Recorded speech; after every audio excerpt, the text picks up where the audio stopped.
இப்போது நீங்கள் கேட்கவிருப்பது ஜூனியர் விகடனில் வெளியாகும் பா. திருமாவேலனின் பெரியோர்களே தாய்மார்களே தொடரின் பகுதி 38.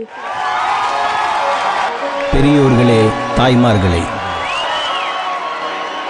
பெற்ற தாய்தனை மகமறந்தாலும் பிள்ளையை பெற்ற தாய் மறந்தாலும், உற்ற தேகத்தை உயிர் மறந்தாலும் உயிரை மேவிய உடல் மறந்தாலும், கற்ற நெஞ்சம் கலை மறந்தாலும் கண்கள் நின்றிமைப்பது மறந்தாலும், நற்றவர் உள்ளிருந்தோங்கும் நமச்சிவாயத்தை நான் மறவேனே என்று ராமலிங்க அடிகளாரின் திருவருட்பாவின் திருமுறையில் உள்ள பாட்டை மகள் நீலாம்பிகை படிக்க தந்தை வேதாச்சலம் கேட்டுக்கொண்டிருந்தார். சுவாமி வேதாச்சலத்துக்கு அந்த பாடலில் ஒரு நெருடல் இருந்தது. மகளிடமே கேட்டார், நீலா, இனிமையான இந்த தமிழ் பாட்டில் ஒரே ஒரு சமஸ்கிருத சொல் இருக்கிறது. உற்ற தேகத்தை உயிர் மறந்தாலும் என்ற இடத்தில் தேகம் என்பதை நீக்கிவிட்டு உடம்பாகிய யாக்கை என்று போட்டால் ஓசை இன்பம் அழகாக இருக்கும். பிறமொழி சொற்கள் கலப்பதால் தமிழின் இனிமை குன்றுகிறது என்றார் வேதாச்சலம். அப்படியானால் நாம் அயல்மொழி சொற்களை நீக்கி தனித்தமிழிலேயே பேச வேண்டும் என்று 13 வயதேயான மகள் நீலாம்பிகை எடுத்துக் கொடுத்தார். அன்றுதான் தனித்தமிழ் இயக்கம் தோன்றியது. எதையும் தன்னிலிருந்து தொடங்க வேண்டும் என்ற எண்ணமுடைய சுவாமி வேதாச்சலம் தனது பெயரை மறைமலையடிகள் என்று மாற்றிக்கொண்டார். தனித்து நிற்கும் தகுதியை உடையது தமிழ் என்று மறைமலையடிகளால் உலகுக்கு உணர்த்தப்பட்டது. தமிழ் தமிழ் என்று கத்தினார் என்பதால் மற்ற மொழிகள் அறியாதவர் அல்ல மறைமலையடிகள். காளிதாசனின் சாகுந்தலத்தை சமஸ்கிருதத்தில் இருந்து தமிழில் மொழிபெயர்க்கும் அளவுக்கு வடமொழி ஆளுமை படைத்தவர். இந்த மொழிபெயர்ப்பை படித்த காஞ்சி மடாதிபதி சந்திரசேகர சுவாமிகள் இது பற்றி சிறந்த கட்டுரை எழுதும் மாணவர்களுக்கு ரூபாய் 100 பரிசு தரப்படும் என்று 1957 அறிவித்தார்.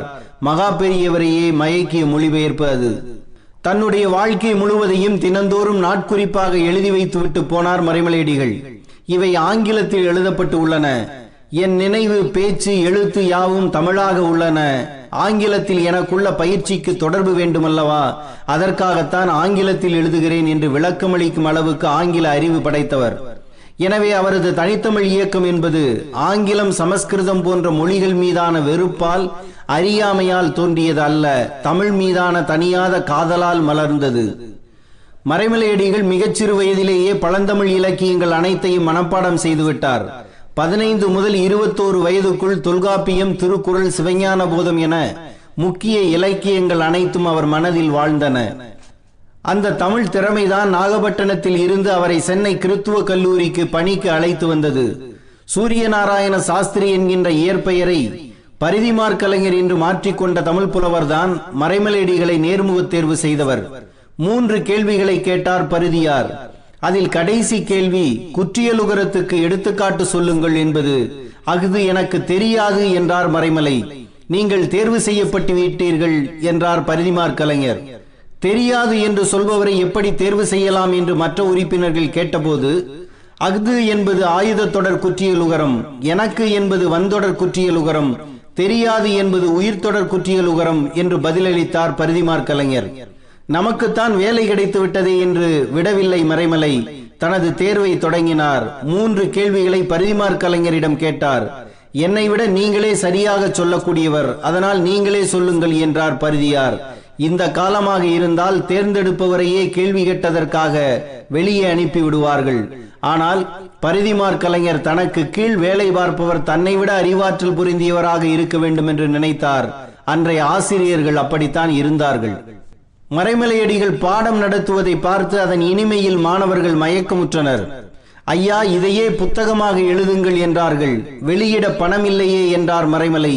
நாங்கள் பணம் திரட்டி தருகிறோம் என்றார்கள் மாணவர்கள். அப்படி வெளியானதுதான் முல்லைப்பாட்டு மற்றும் பட்டினப்பாலை ஆராய்ச்சி உரைகள். அறிவை உணர்பவர்களாக மாணவர்களும் அறிவை உணர்த்துபவர்களாக ஆசிரியர்களும் அந்த காலத்தில் இருந்துள்ளனர். ஆங்கிலமும் சமஸ்கிருதமும் கட்டாயம் படிக்க வேண்டும். தாய்மொழி பாடத்தை விருப்ப பாடமாக கற்றால் போதும் என்று சென்னை பல்கலைக்கழகம் தீர்மானம் போட்டபோது 11 ஆண்டு காலம் பணியில் இருந்த மறைமலை அந்த தீர்மானத்தை எதிர்த்து தனது 36வது வயதில் பணியில் இருந்து விலகினார். அதன் பிறகுதான் அவரது பொது வாழ்வே தொடங்கியது. தான் கற்றுக்கொண்டதை மக்களிடம் கொண்டு செல்ல புறப்பட்டார். தமிழகத்தின் அனைத்து கோயில்களிலும் சைவ சித்தாந்தம், சமரச சன்மார்க்கம், வேதாந்தமும் சித்தாந்தமும் என்ற பொழிவுகளை தொடங்கினார். ஏட்டில் இருந்த தமிழ் சமய இலக்கியங்கள் எல்லாம், எளிதில் புரியாத பாட்டில் இருந்த பக்தி நெறி பாடல்கள் எல்லாம் மறைமலையடிகளின் தமிழால் தமிழ்நாட்டு தெருக்களில் வலம் வரத் தொடங்கியது.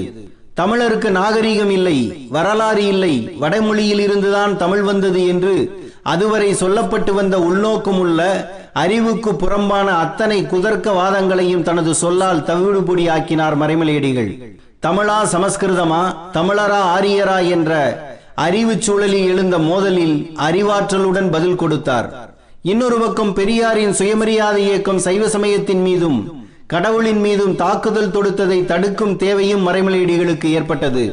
இவர் கலந்து கொள்ளும் கூட்டங்களில் சுயமரியாதை இயக்கத்தவர் நுழைந்து கேள்விகள் கேட்டபோது சில இடங்களில் மோதலே ஏற்பட்டது.